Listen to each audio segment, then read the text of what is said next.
memory of Granny D. Haddock, who in 2000, at the age of 88, walked from Los Angeles to Washington, D.C. It took her 13 months.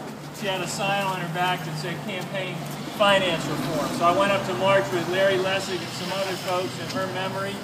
We marched 7 miles. I did 7 miles in 0-degree weather in New Hampshire. Not 3,000 like Granny D did, but enough to show that we care about this issue.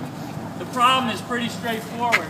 Americans have common sense aspirations when it comes to the environment, healthcare, education, creating jobs, and so forth. They want to see Congress put their priorities first, but the problem is that big money gets in the way.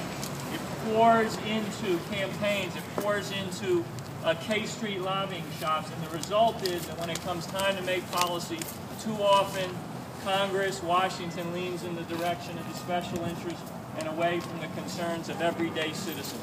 We need to take our government back. We need to fight big money. You're the ones that are going to make this happen. You can feel it across the country. This is a movement of people that are no longer just angry and fed up and frustrated, but ready to do something about it. And we need disclosure and transparency so we know where the money is coming from.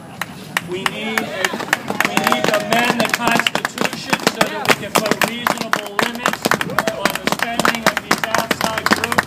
And I think as well we need to empower everyday citizens to take back the funding of their campaigns. And last week we introduced the Government by the People Act, which will do just that.